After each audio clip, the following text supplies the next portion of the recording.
In Tennessee, hundreds of cameras are capturing your car trips. They're called automatic license plate readers. One company alone says it's installed more than 1,000 cameras in the state, including at least 18 here in Knoxville. Flock Safety says their cameras solve crimes and find missing people. But as 10 News investigative reporter Grace King shows us, what's a benefit to some is an invasion of privacy to others. We are all over the state of Tennessee. This is Alcoa Highway. Driving from the edge of Knoxville to the start of Maryville, we spotted at least 6 license plate readers. It's hard to drive anywhere these days without being captured by some of these license plate recognition devices. All of these are from Flock Safety. It's public information on public roads. No personally identifiable information is captured within Flock. Josh Thomas says Flock's cameras create a snapshot of cars that drive by. Say an eyewitness saw something, they saw a yellow truck drive by. An investigator can go into our system and literally type in those keywords.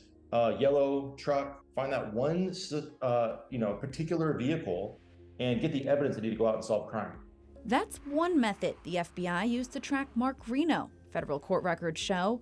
Investigators say he intentionally burned down the Knoxville Planned Parenthood clinic in late 2021 and fired shots last summer into a federal building. Our technology is involved in helping solve about 5% of the total crime that's being solved in America today. Records show a license plate reader on Asheville Highway captured Reno's Ford Fusion around 11:15 the morning of the shooting.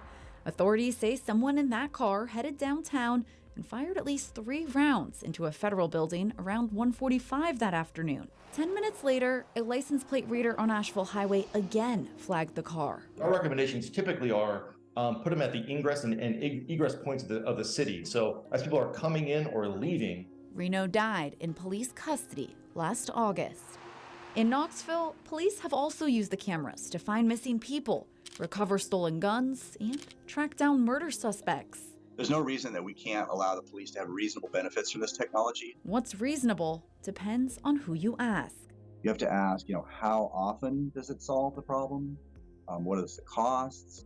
And what are the what are the side effects for people's privacy, for our liberty, and not being watched by the government all the time? The American Civil Liberties Union says it has major concerns about personal privacy. Location data is a very sensitive set of information about a person. It can reveal your medical life, your political life, your religious activities, your sexual activities, how often you go to bars, et cetera, et cetera. Senior policy analyst Jay Stanley says the cameras capture more than just the license plate. What's the make? What's the model?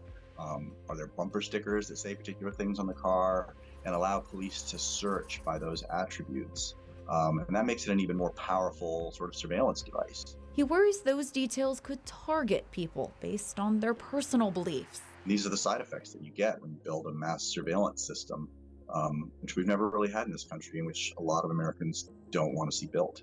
The ACLU says one possible solution is limiting how long the data is stored. There's no reason that the government should be retaining records of everybody's comings and goings. After all, where you're going is probably on camera. License plate reading technology is very powerful technology, especially as the number of readers gets more dense in an area, because it eventually could become tantamount to putting a GPS tracker on every car. Right now on WBIR.com, we have a map of where you can find a handful of East Tennessee's license plate readers. We'll show you more Wednesday at 5:30.